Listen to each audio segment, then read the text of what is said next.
You ever feel like your mind is working against you? Like no matter how hard you try, it's stuck in a loop, overthinking, second-guessing, losing motivation, or doubting your worth. The truth is, most people don't need a brand new life. They need a better mindset.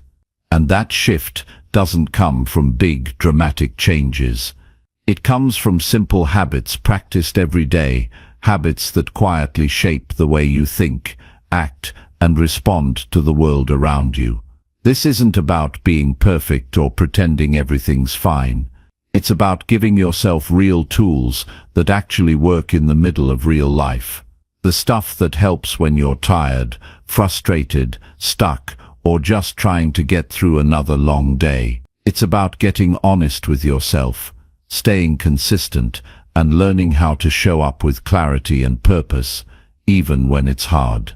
In this video, we're going to walk through 10 practical, powerful habits that have the power to completely shift your mindset. Not overnight, but over time, if you stick with them. Each one is doable. Each one is real.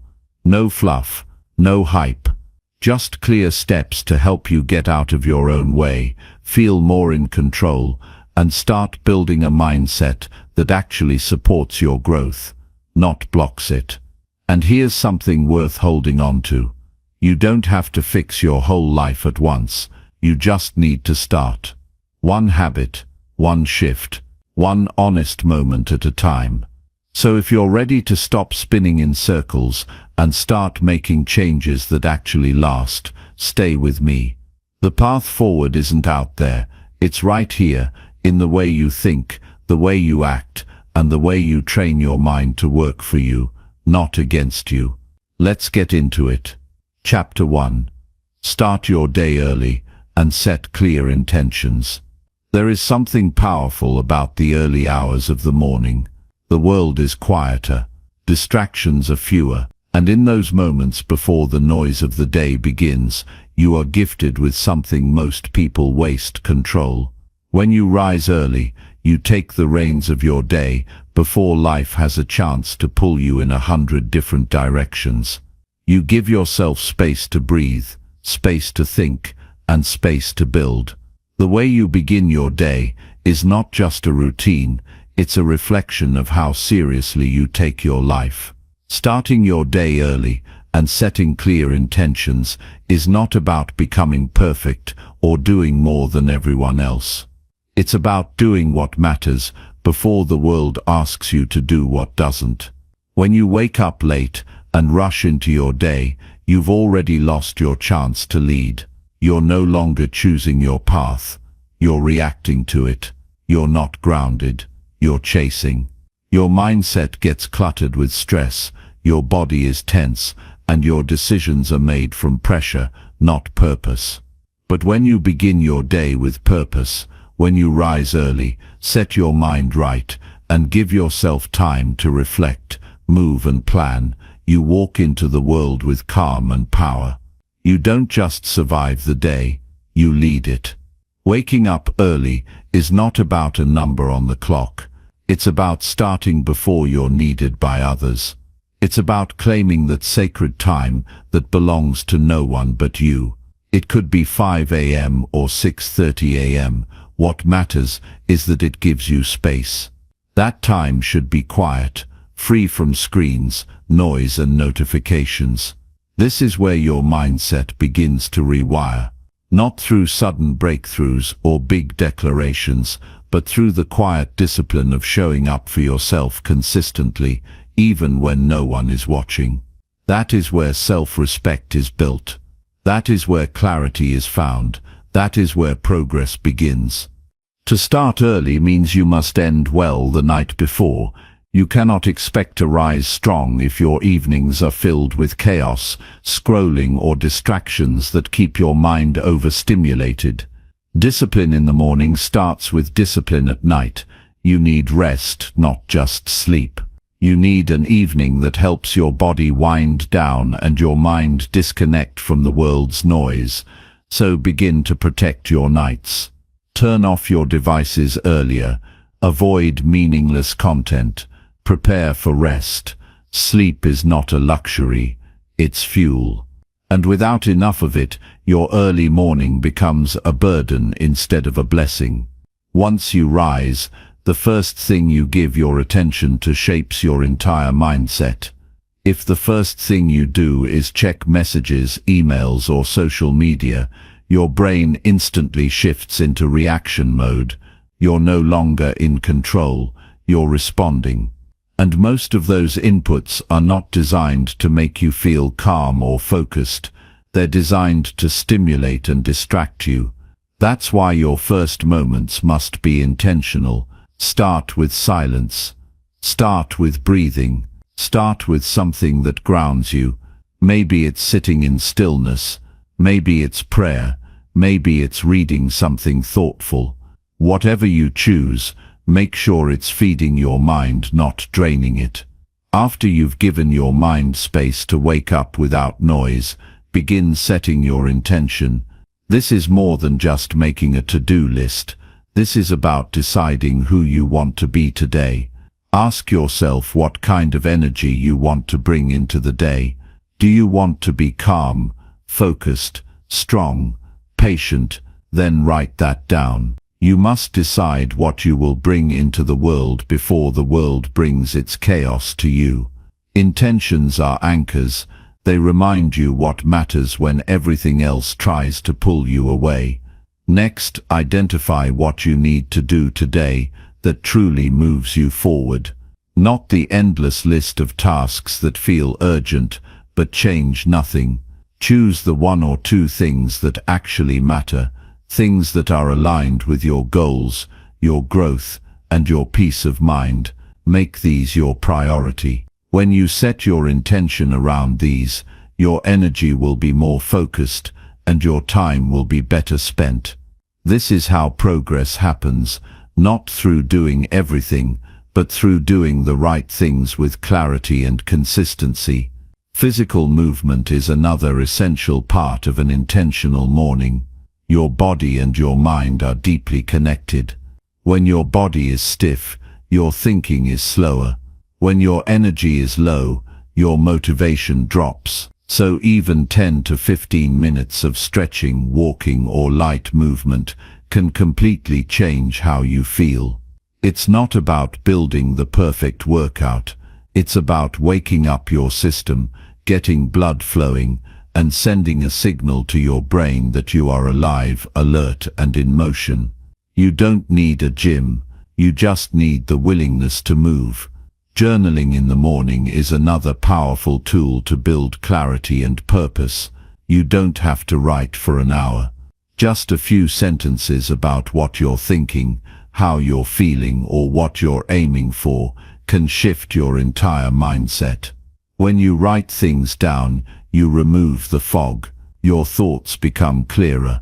You begin to understand your own patterns, and over time you'll start to see your own growth on the page. There will be days when you won't feel like waking up early. You'll want to hit snooze, avoid the discomfort, and tell yourself you'll start tomorrow. But every time you choose to rise early anyway, you build mental strength. You teach yourself that you can do hard things. You prove that your comfort doesn't control your choices, and that's how you begin to trust yourself again. Discipline builds confidence, consistency builds momentum, and the habit of rising early becomes something deeper than a routine. It becomes part of your identity. Life does not reward people who only move when they feel like it. It rewards those who can move through resistance. The world is full of distractions, excuses, and noise. But in the stillness of an early morning, you gain something rare: space to think, time to decide, clarity to lead yourself before the world leads you. And when that becomes normal for you, your entire mindset begins to shift. You stop rushing. You stop reacting. You stop giving your best hours away to things that don't matter. You take ownership of your life, one morning at a time. Starting early doesn't make you better than anyone else. It makes you more aware of yourself. It makes you more intentional. You begin to see how much of your life is shaped by how you begin each day. And the more you build that habit, the more you realize that your future is not created by big leaps or lucky breaks. It's shaped by small, repeated choices made in quiet moments. The decision to rise when it's easier to sleep. The choice to reflect when it's easier to scroll. The commitment to build when it's easier to delay. Many people wait for motivation before they take action. But motivation comes and goes. What creates transformation is structure. So build a simple morning routine that you can stick to even on hard days. It could be just 30 minutes. 10 minutes of silence. 10 minutes of movement. 10 minutes of intention setting. That's it. But if you protect that time, guard it like it matters, and repeat it daily, you will change. Not all at once, but surely and steadily. There's no perfect way to start your day. Some people meditate. Some people journal. Some walk in nature. Some write down goals. Some read pages from a book that lifts them. What matters is not what you do. It's that you do it with intention. That you're not just waking up and falling into life without thought. That you're not living on autopilot. Because when you live without intention, you begin to drift. And when you drift, you end up places you never meant to go. Every strong mindset is built in the beginning hours. You cannot lead your life if you don't lead your day. And you cannot lead your day if you keep giving away your mornings. Take them back. Wake up earlier than you want to. Move your body before your brain tries to talk you out of it. Sit with your thoughts before the world overwhelms you with its noise. Write down your intention before you forget what matters. Do this not for perfection, but for peace. Do it not to impress others, but to respect yourself. Do it not because it's easy, but because it works. As your mornings begin to change, your decisions will change. You'll become more thoughtful with your time, more intentional with your words, more focused in your work. You'll feel less scattered and more centered. You'll stop chasing life and start building it. You'll stop looking for motivation outside and begin drawing strength from within. This is how the mind begins to rewire, not through big promises, but through small acts of discipline repeated with purpose. You don't need a radical transformation overnight. You just need to begin. Wake up 30 minutes earlier than you do now. Protect that time. Remove distractions. Do something simple and intentional. Build that habit until it becomes normal. And once it's part of you, you'll never want to go back. Because when you see how different your day feels when you lead it from the beginning, you'll understand that you were never lacking motivation. You were lacking a system. Now you have one. Your mornings are a mirror of your values. What you do in that quiet space before the world arrives is your truest reflection. If you treat it with respect, your life will reflect that. If you use it carelessly, your day will feel chaotic. So choose to treat that time like it matters, because it does. It's the foundation for your growth, your discipline, and your peace. And no one can build it for you. You must choose it daily. And if you fail one morning, rise again the next. One late start doesn't erase your progress. It's not about being perfect. It's about being consistent. It's about deciding every morning that your life is worth leading, and then taking the small, quiet, powerful steps to lead it well. Over time, this habit will rewire more than just your schedule. It will rewire your mindset.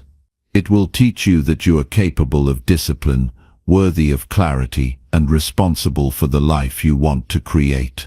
So rise early, set your intention, and step into each day with quiet power. That's where your new life begins. Not someday, but now. Chapter 2. Train your mind to focus on one task. In a world designed to pull your attention in every direction, the ability to focus on one task has become one of the most valuable and rarest skills you can develop. Most people are constantly switching from one thing to another, checking their phones, scrolling through notifications, trying to keep up with everything, and never fully engaging with anything. This habit of jumping from one thing to the next fragments your mind. It weakens your attention. It steals your ability to go deep. And over time, it drains your confidence because you never feel like you've truly finished anything. When your mind is scattered, your results will be scattered. When your energy is divided, your impact is minimal. But when you train yourself to do one thing at a time with full focus, your power multiplies. Focusing on one task isn't just about being productive, it's about reclaiming control over your life. Every time you sit down to work and your attention drifts away, you are giving a piece of your life to something meaningless. And most of the things that steal your focus are designed to feel urgent but add no real value. Your phone buzzing, your inbox flooding, your social feed refreshing. None of these things move you forward, but they keep you busy. They give the illusion of activity while robbing you of progress. The truth is, it takes more strength to focus on one thing than to pretend to handle many. Multitasking looks efficient from the outside, but it's often just scattered energy disguised as effort. Training your mind to focus starts with choosing what matters and blocking everything else. You can't do that if you don't first get honest with yourself about what deserves your time. Not everything is equal. Not every message needs a response. Not every task deserves your energy. You must decide, in clear terms, what your most important task is in this moment. Just one. Not 5. Not 2. 1. And then you must give it your full attention until it is complete. That's how progress is built. Slowly, deliberately, with uninterrupted focus. This level of clarity doesn't happen by accident. It requires boundaries. It requires discipline. You have to protect your time like it matters. Silence your phone. Close unnecessary tabs. Step away from the noise. Create an environment where your mind can breathe, not scatter. Your environment is a mirror of your habits. If it's chaotic, your thinking will be too. So simplify it. Structure it. Build a space where focus is normal, not rare. When you sit down to do something important, your brain will resist. It will look for something easier, more comfortable, more immediately rewarding. That's not because you're lazy. That's because your brain has been trained by years of distraction, and like any habit, that wiring can be changed. But it won't change by accident. You have to retrain it through repetition. You start with just 10 minutes. 10 minutes of undivided attention on a single task. No switching, no checking, no interruptions. When you finish, you rest for a short while, then return for another focused round. Slowly, you increase the time. Slowly, your brain begins to adjust. And eventually, you build a mental rhythm where focus becomes the default instead of the exception. During deep focus, your entire mind locks into alignment. Your thoughts become clearer. Your work becomes sharper. You begin to feel momentum, not the rush of speed, but the calm confidence of depth. And in that state, your best ideas come forward.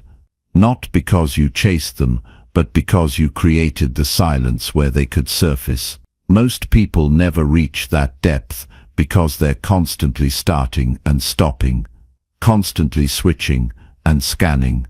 But if you stay with one task long enough, you'll see that the answers are not far. They just need your attention long enough to appear. One of the greatest benefits of focused work is how it affects your sense of self. Every time you complete something with intention, your belief in yourself grows. You begin to trust your own discipline. You stop feeling like you're falling behind. You stop carrying the weight of unfinished tasks. You walk away with clarity, with closure, and with peace. That's what single task focus gives you. It's not just about getting more done, it's about feeling whole again, but don't expect it to be easy. Your mind will want to escape. You'll feel restless. You'll feel pulled. But if you stay with it, even when it's uncomfortable, that's when growth happens. You're not just building a habit, you're building strength.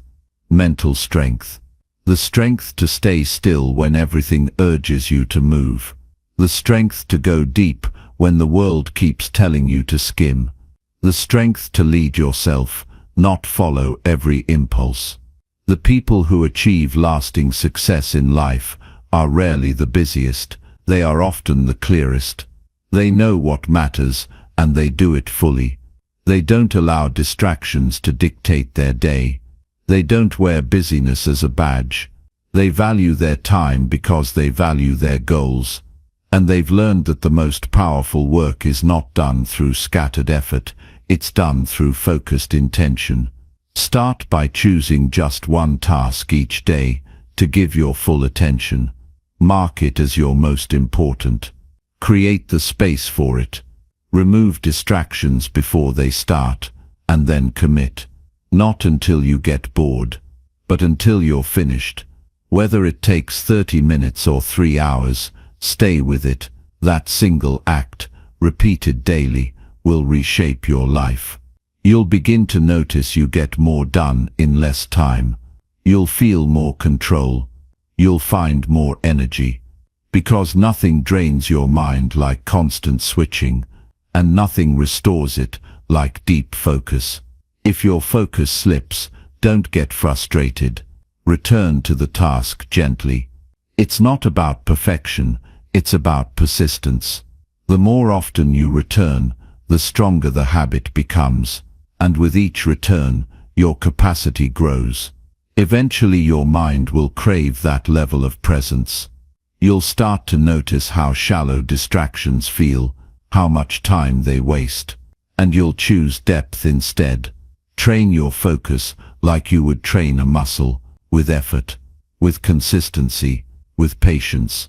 Over time, you'll build something unshakable, a mind that can cut through noise, a mind that can enter any moment with clarity, a mind that doesn't need constant stimulation to stay engaged.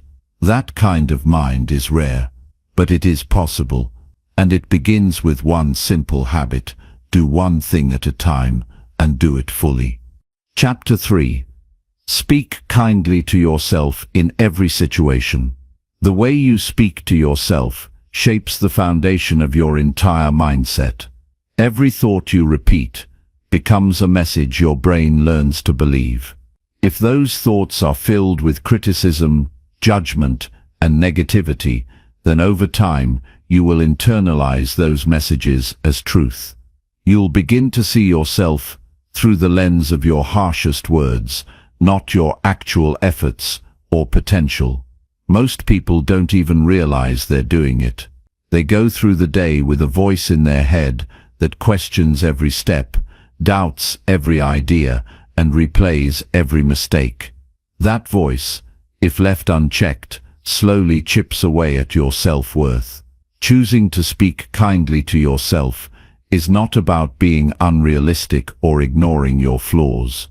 It's about creating a space inside your own mind that allows you to grow without fear. It's about turning your inner world into a place of safety instead of constant judgment. Every time you mess up, you have a choice. You can beat yourself up and spiral into regret, or you can respond with patience, learn the lesson, and move forward with clarity. One leads to guilt and self-sabotage. The other leads to responsibility and strength. Kindness to yourself begins with awareness. You have to pay attention to how you speak to yourself when things go wrong. What's the first thing that comes to your mind when you make a mistake?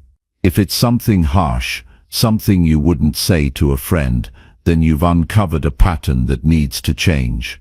Because, here's the truth, harshness doesn't build discipline. Shame doesn't build confidence.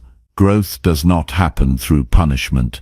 It happens through understanding, patience, and the willingness to try again. You are not your failures. You are not your worst days.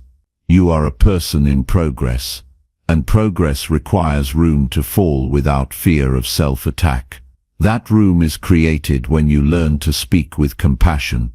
Instead of "I always mess things up," you say, "This didn't go how I wanted, but I can fix it." Instead of "I'm not good enough," you say, "I'm learning and I'm improving." These aren't just comforting words, they're tools to shape a stronger mindset. They keep you moving, they keep you growing, they keep you grounded. No one gets everything right. Everyone struggles, everyone doubts. But what separates people who rise from people who stay stuck is the ability to move through difficulty without tearing themselves down. If your inner voice is constantly reminding you of your shortcomings, you will start to hesitate. You'll avoid risk. You'll shrink from challenges. Not because you're weak, but because you've been trained to expect failure. Kind self-talk flips that training. It teaches your mind to expect progress, to welcome mistakes as part of growth, and to stay calm under pressure. Your self-talk is not just emotional, it's practical. It affects how you perform. When you speak kindly to yourself, your nervous system stays more balanced. Your decisions become clearer. You feel more in control. You're not constantly fighting your own mind. That inner support makes it easier to stay consistent, to show up, and to recover from setbacks. It builds resilience without aggression. It builds motivation without burnout. This doesn't mean you avoid responsibility. It means you take responsibility without attacking your own character. You can say, "I didn't give my best today," without saying, "I'm a failure." You can say, "I was wrong," without saying, "I'm worthless."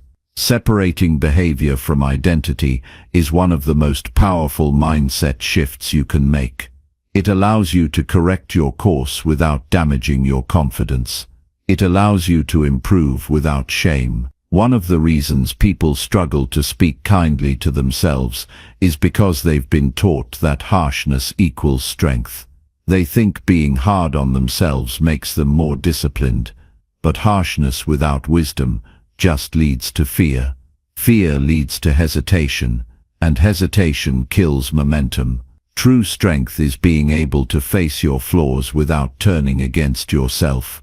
It's being able to see your weaknesses clearly and still believe in your potential. If you grew up in an environment where you were constantly criticized, judged, or compared, then speaking kindly to yourself will feel unfamiliar at first. That's okay. Every new habit feels uncomfortable when you start. But discomfort is not a reason to quit. It's a sign that something new is being built. You're not lying to yourself when you speak with encouragement. You're choosing to lead yourself with purpose instead of punishment. Start small. Catch yourself when negative thoughts arise. Pause. Ask if what you're saying is helpful or harmful. Then shift the sentence. Speak to yourself as you would speak to someone you care about. This doesn't mean you lower your standards. It means you hold yourself to a high standard with patience, not with cruelty. You can still expect excellence while offering grace. That balance is where long-term progress lives. Also, don't wait for something to go wrong to practice kind self-talk. Make it part of your daily life. Remind yourself of your efforts. Acknowledge small victories. Appreciate your growth, even when it's slow.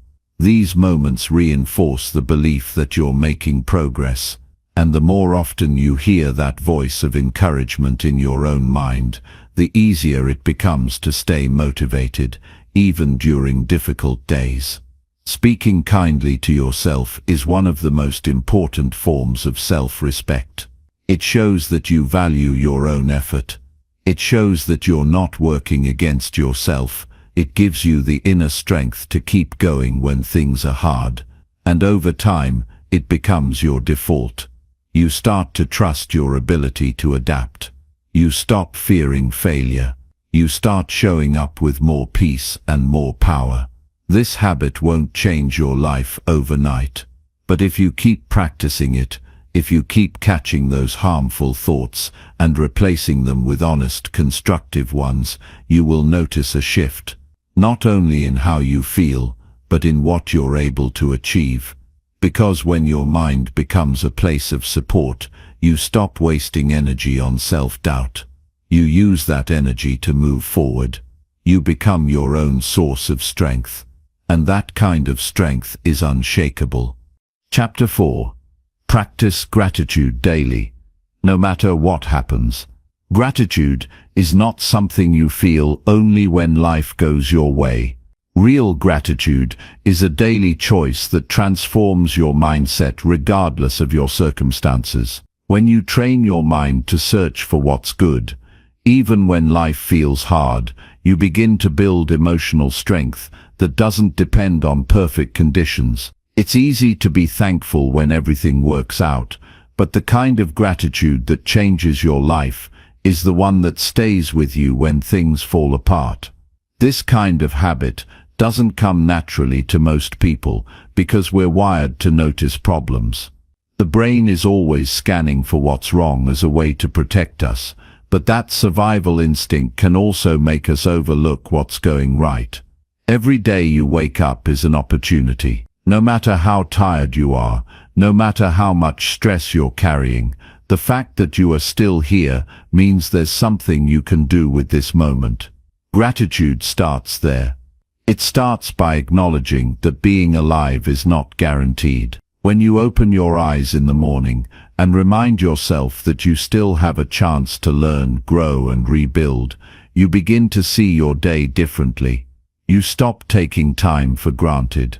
You stop complaining about things you can control.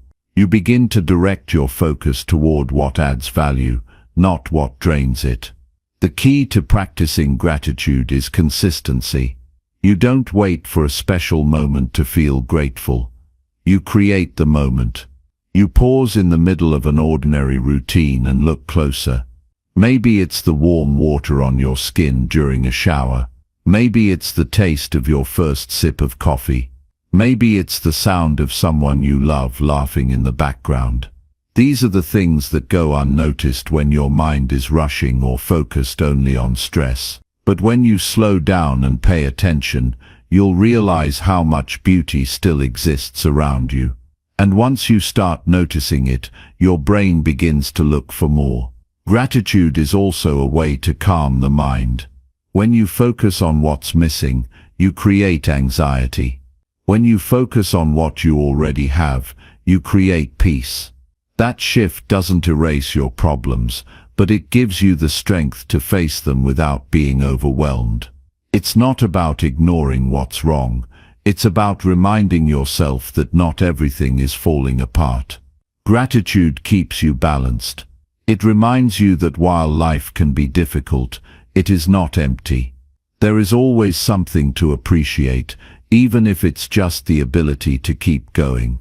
You can make this habit practical by setting aside a few minutes every day to reflect. Write down 3 things you are thankful for.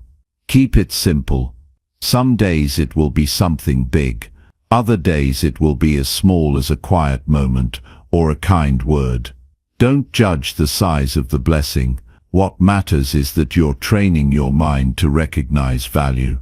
This practice takes just a few minutes, but its impact lasts all day. It resets your focus. It reminds you that progress is happening, even if it's not dramatic. There will be days when practicing gratitude feels like a struggle. Pain, loss, frustration, and uncertainty can cloud your mind. But those are the days when gratitude matters most, because in those moments, you are choosing not to let negativity define your reality. You are choosing to anchor yourself in something solid. Even in grief, there can be gratitude for memories. Even in failure, there can be gratitude for lessons. Even in pain, there can be gratitude for the strength you didn't know you had. Gratitude doesn't eliminate suffering, it gives suffering a purpose. This mindset shift can affect how you handle everything in your life. You'll start to notice that the more you focus on what you're thankful for, the less reactive you become. You're not as quick to complain. You don't get as caught up in petty frustrations. You start to protect your peace. You learn to stay grounded. This inner calm becomes a quiet power that helps you stay focused on what really matters. You don't waste energy on what you can't control. You use that energy to grow. Gratitude also improves your relationships. When you appreciate the people in your life instead of focusing on their flaws, you treat them with more kindness. You listen better. You become more present, and that shift in you can create a shift in them. Relationships grow stronger, not because everything is perfect, but because you take the time to notice and value what's already good. That simple act of appreciation can rebuild trust, deepen connection, and create more joy between people. Another powerful effect of gratitude is the way it reshapes your self-image. When you constantly focus on what you lack or what you've done wrong, your confidence shrinks. But when you start to appreciate your own effort, your resilience, your growth, even when it's small, you begin to build a more accurate and empowering view of yourself. You stop defining yourself by your struggles. You start defining yourself by how you respond to them. Gratitude reminds you that you are not stagnant, you are becoming. This daily practice doesn't require perfection. It requires attention. The more often you turn your focus to what is working, the more balanced your life becomes. Even in a season of pain, you can find purpose. Even during uncertainty, you can find moments of peace. Gratitude isn't about denying hardship. It's about building the mindset to endure it with strength. It's about training your thoughts to search for light instead of giving in to darkness. There will always be things you want to change, goals you're working toward, situations you hope will improve. But if you're constantly waiting for life to be better before you feel thankful, you'll always feel behind. Real contentment comes from being able to see progress within the process. Gratitude gives you that vision. It allows you to celebrate the journey, not just the destination. When gratitude becomes part of your identity, you begin to show up differently in the world. You walk with more calm. You speak with more patience. You live with more purpose. You stop needing constant validation because you've already acknowledged the good in your own life. You stop measuring your worth by what others have because you've learned to see the richness in what's already yours. No matter how complicated life becomes, this habit remains simple. Be present. Be aware. Be thankful. Do it even when it feels unnatural. Do it especially when life is testing you.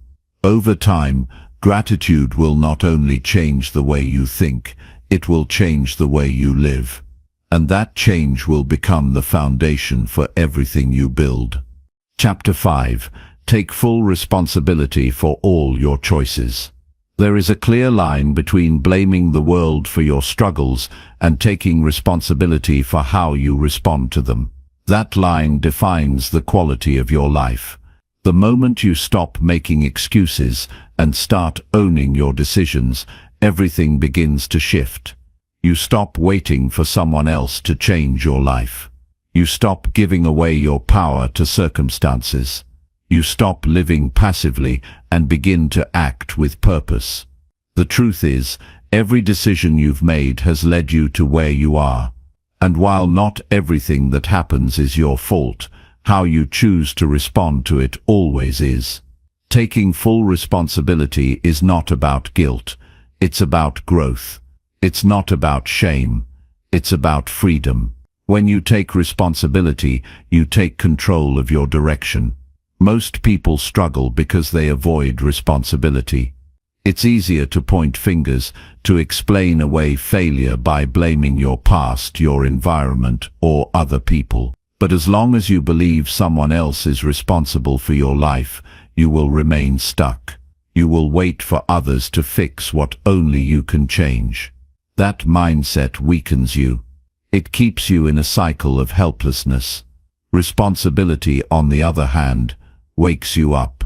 It forces you to face reality with clarity and courage. You begin to ask yourself what you can do differently, not just what went wrong.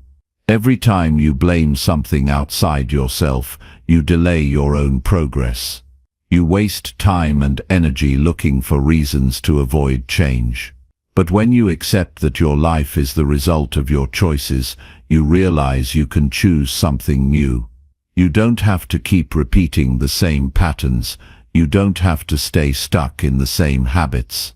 You can change direction, but only if you accept where you are right now without denial. Responsibility means looking at your life and saying, "This is where I am, and I am the one who will decide where I go from here." This mindset builds resilience.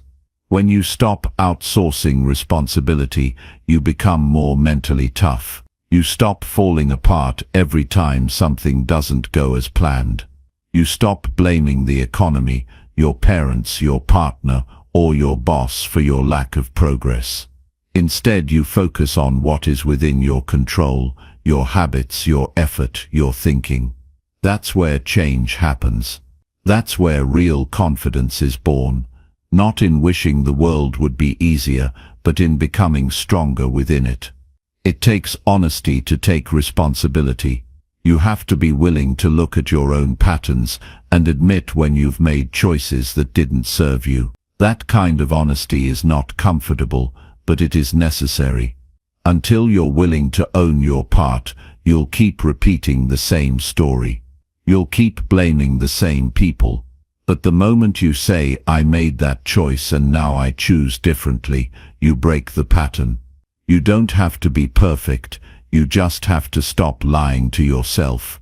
Responsibility also means letting go of entitlement. No one owes you success. No one owes you happiness. No one is coming to rescue you from your own decisions. The world doesn't bend for your comfort. It rewards effort, persistence, and self-respect. When you take responsibility, you stop expecting life to hand you what you haven't worked for. You begin to understand that your results are a reflection of your discipline, your mindset, and your consistency.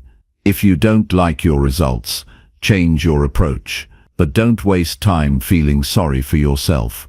That doesn't build anything. This habit creates a foundation for every other habit. You can't be consistent if you don't take responsibility for your routine. You can't grow if you don't take responsibility for your mindset. You can't build strong relationships if you don't take responsibility for how you communicate. Responsibility touches everything. It's the backbone of personal growth. Without it, you'll keep circling the same challenges without resolution. But with it, you become unstoppable. Taking responsibility doesn't mean blaming yourself for everything that's gone wrong. It means being honest about how your choices, reactions, and beliefs have shaped your experience. And more importantly, it means being willing to shift those choices. It means recognizing that you are the one in charge of writing your future. No matter what's happened in the past, the next chapter is in your hands. But it won't be written by waiting. It will be written by choosing. To build this habit, start with your daily decisions. Look at how you spend your time. Look at how you respond to stress. Look at how you speak to yourself when no one is around. These small decisions create your direction. If you don't take ownership of them, someone else will. You'll drift through life without intention. But if you take control, you'll begin to build something that reflects your real values. You'll stop being a passenger and start being the driver. It's also important to take responsibility for your emotions. Your feelings are real, but they are not in control. You are. No one else can make you feel anything without your participation. When you say, "They made me angry," you're giving your power away. When you say, "I allowed that situation to upset me, but I choose to handle it differently next time," you take your power back. Emotional maturity begins where blame ends. You can't control how others behave, but you can always control how you respond. Another way to strengthen this habit is by being accountable to yourself. Keep promises you make. Do what you said you would do, even when no one is watching. This builds self-respect. You start to trust yourself. You start to see yourself as someone who follows through. And that creates momentum. The more responsible you are for your time, energy, and attitude, the more powerful you become. You stop needing approval from others because you've already earned your own. Taking responsibility will challenge your ego. It will force you to admit when you've been wrong. It will push you to learn instead of defend. But that's where transformation happens. Not in protecting your pride, but in letting it go. When you stop defending the version of yourself that avoids responsibility, you begin to grow into the version that commands respect. Not just from others, but from yourself. You also become a better example to those around you. People can sense when someone is grounded in ownership. They trust you more. They respect your words. You become someone others want to follow, not because you're perfect, but because you're honest. You're willing to take the hits and keep moving forward. You show what it looks like to lead from within. Taking full responsibility is not a one-time decision. It is a daily practice. It's something you choose every time you are tempted to blame, complain, or avoid. You catch yourself. You redirect your focus. You ask, "What can I do right now to move forward?" That question will keep you on the path. That question will build your life. In the end, responsibility is not a burden. It is a gift. It gives you clarity. It gives you control. It gives you a way forward. When you stop waiting for someone else to change your life, you begin to change it yourself. That's where freedom begins. That's where power lives. That's the mindset that transforms everything. Chapter 6. Surround yourself with people who uplift you. The people around you play a silent but powerful role in shaping how you think, how you feel, and ultimately how you live. You might not notice it at first, but the voices you hear daily, whether they are filled with encouragement or criticism, become the internal voices you carry. Your mindset is deeply influenced by the energy of the company you keep. If you're surrounded by individuals who doubt, complain, settle, or discourage, you'll start adopting those tones in your own self-talk. But when you spend time with those who believe in growth, value discipline, and encourage purpose, their presence elevates your standard of thinking. It's not just about avoiding negativity. It's about intentionally choosing relationships that push you to become better. Being around those who uplift you doesn't mean they flatter you or agree with everything you say. It means they see your potential and they won't let you waste it. They challenge you, not from a place of judgment, but from a place of care. They remind you of who you are when you forget. They bring out strength in you that you didn't know you had. Their presence gives you room to grow because they want to see you rise, not stay the same. You don't have to be around a large number of people. In fact, fewer but higher quality connections will have a greater impact on your life than a crowd that drains your spirit. Energy is contagious. Spend time around cynicism and your goals will start to feel unrealistic. Spend time around hope, discipline, and courage, and you'll begin to believe in what's possible again. Your standards adjust to match the room you're in. If you want to raise your life, Raise your environment. One of the most powerful decisions you can make is to become aware of the conversations you allow into your life. Pay attention to how you feel after speaking to someone. Do you feel more inspired or more defeated? Do you walk away with clarity or with more self-doubt?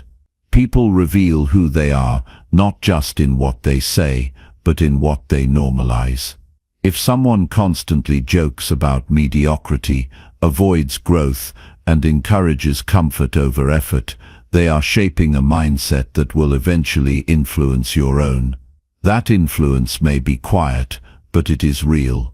Sometimes it's hard to distance yourself from certain people because of history or obligation. But there's a difference between being kind and being available for constant negativity. You can be respectful without being accessible to energy that drains you. Setting boundaries isn't rejection, it's self-respect.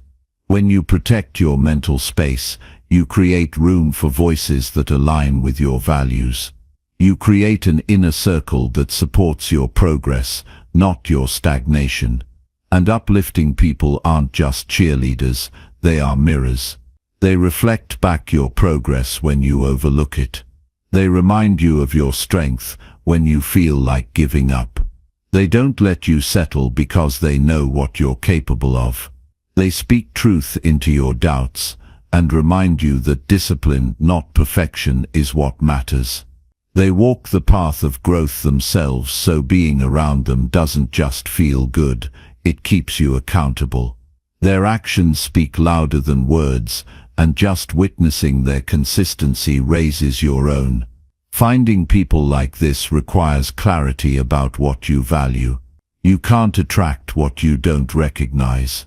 If you value integrity, effort and learning, then seek out those who live by those principles.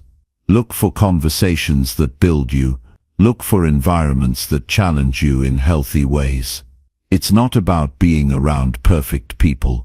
It's about being around honest, grounded, forward-thinking individuals who are committed to bettering themselves and lifting others as they grow. Sometimes you will need to walk alone for a while to break free from toxic dynamics. That silence can feel heavy at first, but it's better than constant noise that weakens your spirit. In that space, you will grow stronger. You'll hear your own voice more clearly. You'll start attracting better people because your energy will no longer match the habits you left behind. It takes courage to outgrow relationships that are rooted in old versions of you, but it's necessary if you want to evolve. And when you do find those who uplift you, invest in those connections with sincerity. Be the kind of person you're looking for. Support their growth. Encourage their dreams. Celebrate their progress. The strength of any relationship is built on mutual effort, not one-sided admiration. When both people are committed to helping each other rise, the relationship becomes a powerful force. It becomes a place of resilience, clarity, and motivation. Your circle will determine your ceiling. If you surround yourself with people who see limitations, you will begin to doubt your own abilities. But if you spend time with people who live with intention, embrace challenge, and speak with clarity, your vision for your own life will begin to expand. You'll stop playing small. You'll begin to think bigger. You'll develop the mental habits required to stay focused even when it's hard. This isn't just about external motivation. It's about daily discipline that becomes easier when it's supported by your environment. When you're around people who value consistency, you're more likely to stay consistent. When you see others making progress, it reminds you that progress is possible for you too. You begin to normalize growth instead of fear. You begin to believe that effort leads somewhere. You see that setbacks are not the end, they are part of the process. If you're serious about becoming better, you cannot afford to be casual about the people you allow into your world. Every interaction matters. Every conversation shapes your beliefs in small ways. Surrounding yourself with uplifting people isn't a luxury, it's a necessity for anyone who wants to grow beyond average. And if you haven't yet found those people, become that person. Be the one who supports, encourages, and uplifts. Your energy will attract others who are on the same path. Real growth begins with intention. Choose relationships that nourish your mind. Choose environments that challenge your thinking in constructive ways. Choose conversations that leave you with more clarity, not more confusion. Over time, these choices will build a mindset that is grounded, focused, and resilient. They will help you rise, not just in results, but in who you become. There will always be people who misunderstand your focus or resist your change.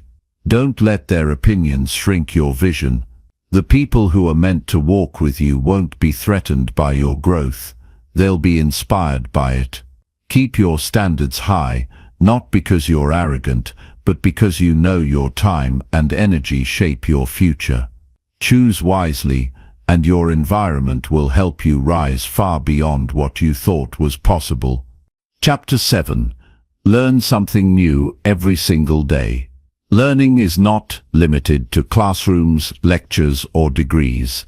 It is a personal commitment to growth that must be carried into every day, regardless of age, background, or circumstance. Life itself is the greatest teacher, and every moment offers a lesson, if you're paying attention. When you choose to learn something new each day, you create momentum in your life that keeps you moving forward, no matter how small the step may seem. That forward motion builds confidence, sharpens your thinking, and strengthens your sense of purpose. Real learning doesn't always come from books or formal education. Sometimes it comes from listening deeply to others, noticing your reactions in challenging moments, or asking questions you never considered before. When you're curious instead of complacent, you uncover new ways of thinking. You expand your ability to adapt, to grow, to solve problems with creativity rather than frustration. You begin to see life not as a series of obstacles, but as a series of opportunities to gain insight. When you wake up with the intention to learn something new, your mind becomes more aware. You start to notice the way others handle pressure. You observe how someone leads a team or responds to failure. You reflect on what made your own day productive or what caused you to get off track. These small observations add up to real wisdom. Over time, you begin to build a mental library of tools, lessons, and insights that make you more resilient, more strategic, and more grounded. You don't need hours of free time to learn something new.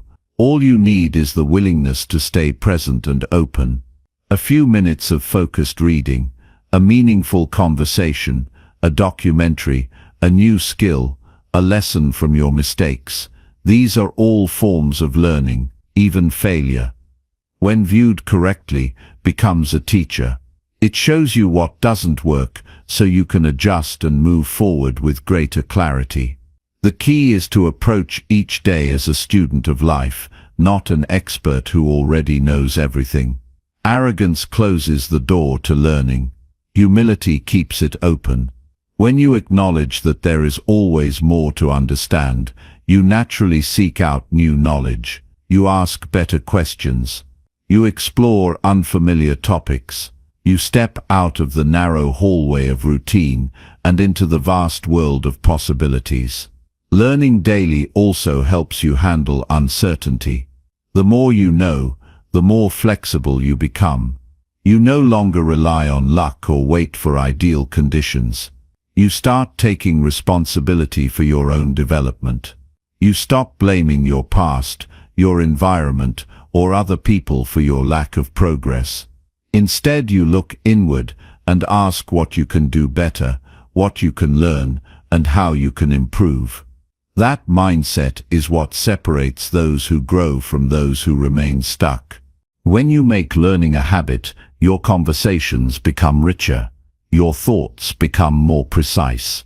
You begin to see patterns that others miss. You connect ideas that previously felt random. Over time, this deepens your confidence, not the loud external kind, but a quiet inner certainty that you are capable of handling whatever comes your way because you've trained your mind to keep growing. And you don't need to learn what everyone else is learning. Follow your curiosity. Explore subjects that interest you, challenge you, or help you improve a weakness. If you struggle with communication, study how people speak with clarity. If you're easily distracted, learn how focus works. If you feel overwhelmed, study organization, time management, or psychology. Learning isn't just about acquiring facts, it's about becoming more capable. One of the best ways to ensure you're learning every day is to ask yourself one simple question at the end of the day: what did I learn today that I didn't know yesterday? That question turns your attention toward growth. It creates a moment of reflection, and in that moment, you gather the insight that can carry into tomorrow. Over time, those reflections compound into a strong foundation of experience and wisdom. Another practical approach is to keep a learning journal. Each day, write down one idea, one insight, or one skill you encountered. This habit keeps your learning visible. It helps you see progress, even when it's gradual. It shows you that growth is happening, even when your outer world feels the same. And when you look back months later, you'll see just how far you've come, not because of massive changes, but because of consistent effort. Some people stop learning because they think it's too late. But age is not a limitation. It's an asset when paired with the right mindset. The more life you've lived, the more experiences you can draw from. When you approach those experiences with curiosity, instead of regret, they become rich sources of learning. You stop seeing mistakes as failures and start using them as tools for improvement. The truth is, if you're not learning, you're not growing. And if you're not growing, you're slowly settling. Settling leads to frustration, boredom, and a loss of vitality. But when you stay engaged, when you ask better questions and pursue new understanding, your mind stays sharp. Your perspective stays fresh. You begin to feel energized, not because your circumstances changed, but because your thinking did. You don't have to wait for the perfect book, course, or teacher. Every situation offers insight. Every challenge contains wisdom. Every person you meet knows something you don't. If you're willing to listen, to observe, to stay curious, then you are already learning. And that mindset will take you further than talent or luck ever could. Growth is not about speed. It's about direction. When you commit to learning one new thing each day, you create steady, purposeful movement. That movement builds momentum. And with enough momentum, transformation becomes inevitable. You begin to make choices with greater clarity. You respond instead of react. You think before speaking. You learn how to lead yourself, which is the foundation for leading others. If you want to build a life of meaning, discipline, and impact, then start by mastering the habit of learning daily. Don't wait for someone to teach you. Become the kind of person who teaches yourself. In doing so, you'll gain the most valuable kind of freedom, the freedom to adapt, grow, and thrive, no matter what life brings. Chapter 8. Reflect on your actions before you sleep. Before sleep pulls you into its quiet embrace, there is a narrow window of time that holds powerful potential. It is in these final minutes of the day, when the world slows down and your thoughts settle, that you are offered a chance to meet yourself honestly. Not the version of you that others see, not the image you've worked so hard to maintain throughout the day, but the one that remains when the distractions fall away. In that stillness, you can ask one essential question: How did I show up today? This kind of reflection is not about judgment or shame. It's not about keeping score or punishing yourself for every misstep. It's about awareness. It's about becoming familiar with your choices, your words, your energy, and your intentions. Every action you took today was a vote for the person you are becoming, and without reflection, you risk repeating patterns that no longer serve you simply because they remain unexamined. When you take time each night to review your day with calm honesty, you begin to build a deeper relationship with yourself. You recognize the moments when you were proud of how you handled things. You notice the situations where you lost control or acted out of fear. You remember what conversations lifted you and which ones left you feeling drained. You consider how much of your time was spent with purpose and how much was wasted. Through that process, you start to connect the dots between your choices and your peace of mind. There is clarity in reflection that can't be found in constant motion. If your days blend into each other without pause, you'll move forward without truly knowing what you're carrying. You'll keep chasing more productivity, more stimulation, more goals without understanding what's working and what isn't. But when you end the day with a moment of inward attention, you shift from living unconsciously to living deliberately. It doesn't require much. Just a few minutes of stillness, alone with your thoughts. No screens, no noise, just you, a quiet space, and a willingness to listen. You might ask yourself simple questions. What did I handle well today? Where could I have shown more patience or strength? Did I treat others with respect? Was I honest with myself? Did I live by my values? The answers don't need to be perfect. They just need to be real. This nightly habit becomes a mirror that shows you who you are becoming. And when you see something you don't like, you don't have to carry it into tomorrow. You can decide to do better. That's the gift of reflection. It gives you a daily opportunity to reset. You don't need to wait for a new week, a new year, or a major life event to start again.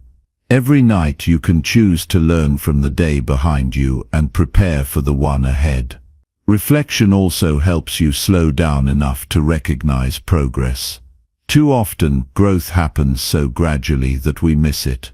But when you reflect each night, you begin to notice the small improvements. The times you paused instead of reacting. The moments you stayed true to your word. The habits you followed through on. These tiny wins are easy to overlook, but they are signs that you're on the right path. This kind of practice also strengthens your emotional discipline. It helps you take ownership of your actions without being controlled by them. When something goes wrong during the day, your first reaction might be frustration or blame. But when you reflect at night, with distance and calm, you gain perspective. You see how your tone, your decisions, your mindset all shape the outcome. And in that awareness, you begin to reclaim your power. There will be days when you don't want to reflect. Days when your mistakes feel too big, or your energy is too low. Those are the days when reflection matters most. Skipping the process on hard days only delays the healing. Even if you simply sit in silence and breathe deeply, you are honoring your own effort to grow. You are refusing to let one difficult day define your direction. Some people avoid this practice because they're afraid of what they might find. They fear regret, disappointment, or discomfort. But avoiding truth doesn't erase it. It just allows it to grow in the background, shaping your decisions in ways you can't see. Facing yourself each night is not weakness, it's maturity. It's how you learn to guide your life with intention instead of impulse. Over time, this ritual becomes a source of strength. It teaches you consistency. It builds emotional resilience. It helps you detach from the noise of the day and return to what truly matters. It doesn't mean every day will be perfect, but it means every day will be examined, understood, and used as fuel for progress. That's how true discipline is built, not through occasional bursts of effort, but through quiet, steady commitment to becoming a little better each day. You can choose how you reflect. You might write your thoughts in a journal, speak them out loud, or simply sit in quiet contemplation. There's no one right way. The only requirement is honesty. Don't hide from the parts of yourself that still need work. Don't inflate the good or minimize the bad. Just observe. Accept what is true and carry the lessons forward. Reflection also prepares your mind for rest. It allows you to close the day with understanding rather than confusion. When you process your emotions, your thoughts stop racing. When you recognize what went right and what needs adjusting, your mind becomes clearer. This leads to deeper sleep and a clearer start the next morning. As this practice becomes a habit, you'll start to feel more grounded. You'll know where you stand, what you stand for, and where you want to improve. You'll become less reactive and more intentional. You'll stop drifting and start directing. And in time, you'll see that the most powerful change doesn't come from massive breakthroughs, but from the simple act of checking in with yourself each night. Growth requires awareness, and awareness is born in reflection. When you make this a nightly discipline, you train your mind to pay attention. You become more conscious of your time, your energy, your behavior, and your influence. You move through life with a greater sense of control, not because everything goes your way, but because you know how to adjust when it doesn't. In the silence before sleep, the truth becomes easier to hear. And when you listen with courage and clarity, that truth becomes the foundation for a stronger, wiser, more grounded version of yourself. The day ends, but your progress continues. Each reflection becomes a stepping stone on the path to who you're meant to be. Chapter 9. Challenge your fears by doing hard things. Fear will wait in the corners of your mind as long as you let it. It doesn't need loud warnings or dramatic scenes. It just waits quietly for the moment you hesitate. That pause, that second thought, that instinct to shrink back, that's how fear finds its power. It isn't always obvious. Sometimes it sounds like logic. Sometimes it disguises itself as caution or self-protection. But what it really does is interrupt your courage before it can take shape. The only way to break that cycle is to stop negotiating with fear and start moving through it. There's no secret strategy. There's no perfect timing. There's just the choice to step forward before you feel ready. Growth never starts with comfort. It starts with a challenge that makes you uncomfortable, uncertain, and unsure, and then you keep going anyway. Doing hard things is not about proving something to the world. It's about proving something to yourself. It's about showing your nervous system that you are not trapped by past experiences or limited by self-doubt. When you choose to do something difficult, especially when you're scared, you are taking authority over your own life. You are telling fear that it doesn't get the final say. Some fears are small and quiet, like the fear of speaking your opinion or trying something new. Others run deeper, shaped by years of pain or rejection. Either way, fear always operates on the same principle. It wants to keep you where you are. Safe, familiar, stagnant. And the longer you obey that fear, the smaller your world becomes. But every time you lean into a hard task, every time you do something that stretches your limits, you create evidence that you can survive discomfort. That evidence becomes confidence. Not the kind that needs applause, but the kind that shows up quietly when you face a challenge and don't back down. That internal strength is not built in a single moment. It's built brick by brick, through repeated action in the face of fear. When you do hard things, you strip fear of its illusion. Because most of what we're afraid of isn't danger, it's discomfort. The fear of failing, looking foolish, being rejected, feeling lost, these are emotional risks, not physical threats. And yet they often paralyze us, more than real danger ever could. You reclaim your life when you stop waiting for fear to go away and start moving with it still present. Sometimes that means doing things that make your voice shake. Sometimes it means saying yes to a challenge that you know will test your limits. Sometimes it means facing a truth you've avoided for years. These are not comfortable experiences, but they are liberating. Each time you step into something hard, you gain a new layer of freedom. There is power in discomfort because it pulls you out of patterns that keep you small.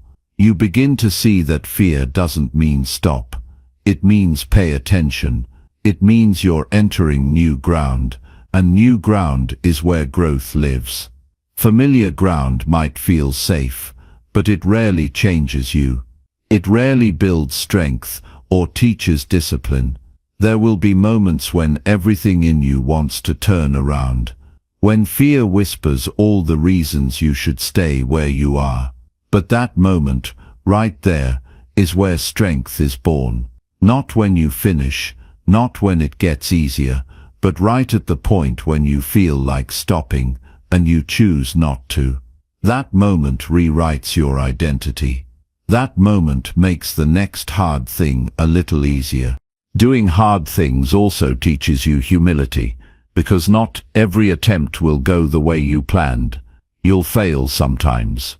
You'll feel frustrated, exposed, or vulnerable.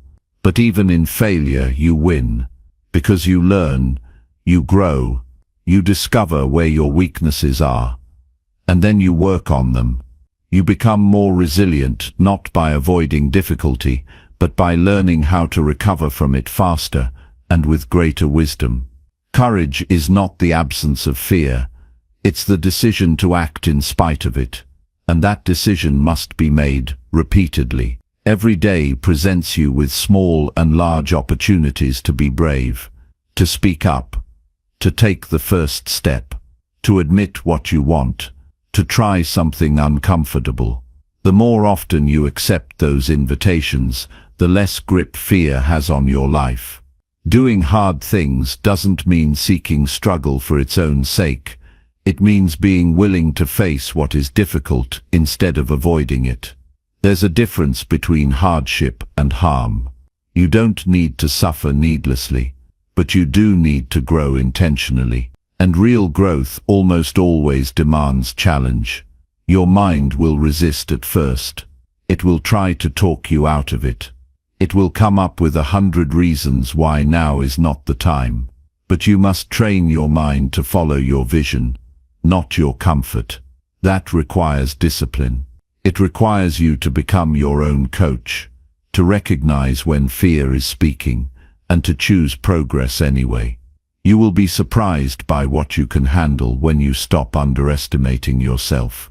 You will be amazed at how capable you are when you stop waiting for ideal conditions. And you will begin to understand that courage is not something you either have or don't.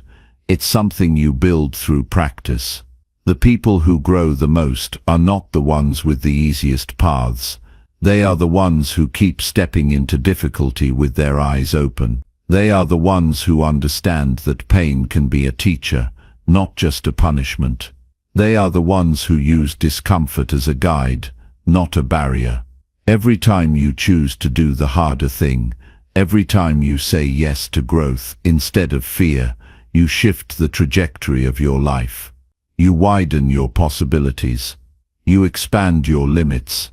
You create a self-respect that no external validation can give you. Because you know what it took. You know you didn't shrink back. You know you did what mattered, even when it was hard. So let today be a starting point. Not for waiting until fear disappears, but for doing what must be done while fear is still present. Start with something small. Speak a truth you've been holding in. Try a new skill. Take a step toward the challenge you've been avoiding. Then do it again tomorrow, and again the day after that. Not because you feel brave, but because you're becoming brave. The more hard things you face, the easier it becomes to trust yourself. And when you trust yourself, fear loses its grip. You stop avoiding. You stop delaying. You stop doubting. And you start living fully. Not behind walls of safety, but in the open air of challenge and freedom. That is the path. That is the work. That is how you grow. Chapter 10. Celebrate small wins to build lasting confidence. Confidence doesn't come all at once. It doesn't arrive like a thunderclap or burst through the door with applause. It's built slowly, piece by piece, through actions you take and choices you repeat. And one of the most overlooked, yet most powerful habits to grow your confidence is to celebrate your small wins, not just the big milestones, but the tiny moments that move you forward even slightly. Those moments matter more than people realize. Most people wait for major success before they allow themselves to feel proud. They postpone self-recognition until they've done something remarkable, and in doing so, they miss the truth. The foundation of real self-belief is laid in the smallest victories. When you acknowledge your effort, even when the result seems minor, you signal to your brain that progress counts. That doing your best counts. That forward movement, however modest, deserves recognition. The mind thrives on reinforcement. If it senses that effort goes unnoticed, it eventually begins to stall. But when you train yourself to notice and celebrate progress, getting out of bed when it's hard, choosing discipline when you could have quit, speaking up when you were tempted to stay silent, you cultivate momentum. That momentum becomes resilience, and resilience becomes confidence. Confidence built this way doesn't waver when circumstances change. It's not rooted in perfection or external success. It's rooted in trust. Trust in your ability to try, to adapt, to keep going. That trust is what holds you steady when things get hard. That trust is what allows you to take risks, because you've learned that you don't need to win big to validate your efforts. It's easy to overlook a small step because it doesn't feel like much. But if you pause, you'll realize how powerful it actually is. The decision to follow through when no one's watching, the discipline to stick with a new habit for another day, the courage to have a difficult conversation, all of these are wins. All of these deserve to be seen. And when you start seeing them, you start believing in yourself more deeply. This practice doesn't require celebration in the form of rewards or grand gestures. It requires presence. It requires that moment of stillness where you say to yourself, "I did that." It could be a quiet nod of acknowledgement. It could be writing it down at the end of the day. It could be a mental reminder that you showed up for yourself. What matters is not how you celebrate, but that you do. When you ignore your progress, you train your mind to chase the next thing endlessly, never feeling good enough unless some giant goal is achieved. That pattern creates constant pressure and erodes your self-worth.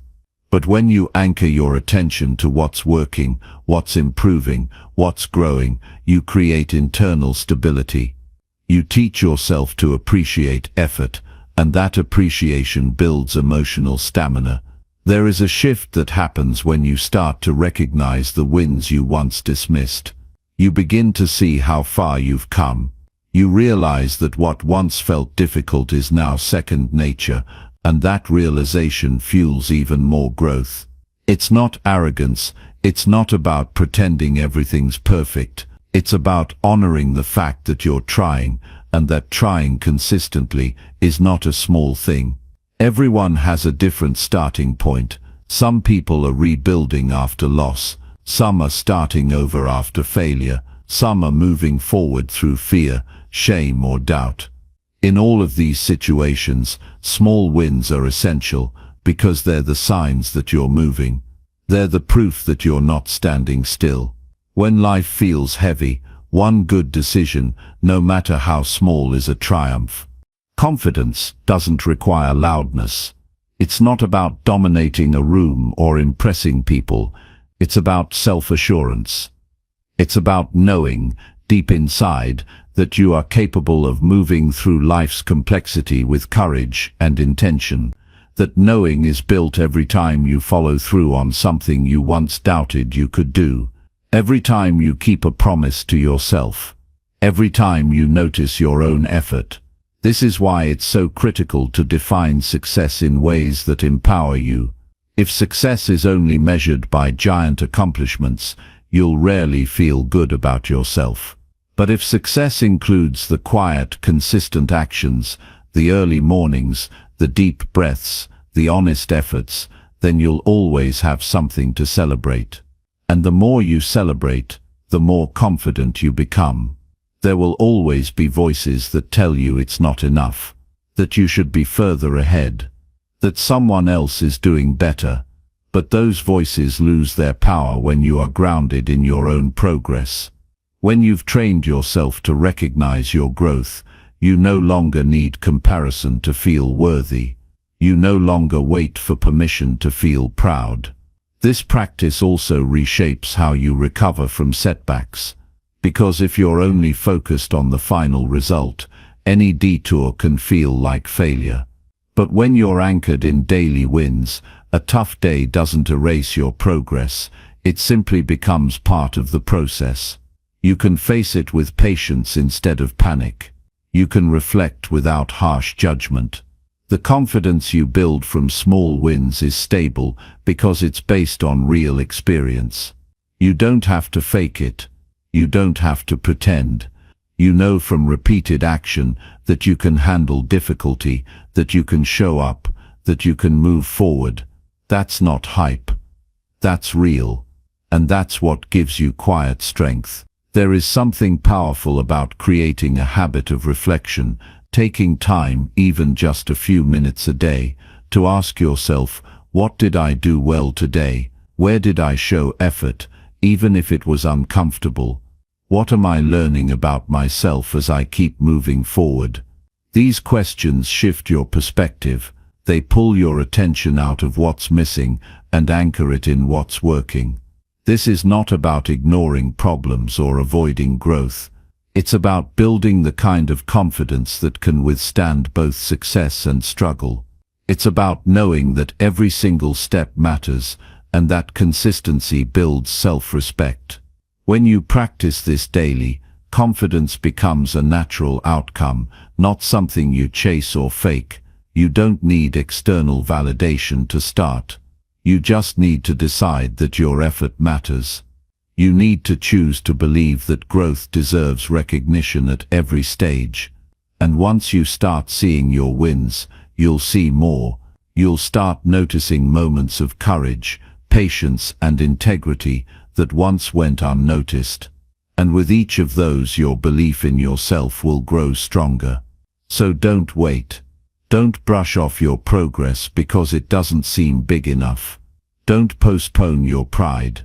Start noticing what you're doing right now. And keep noticing. Keep naming it. Keep honoring it. Because every small win is a seed, and if you water it with attention and gratitude, it grows into something powerful, lasting confidence, the kind that cannot be taken away.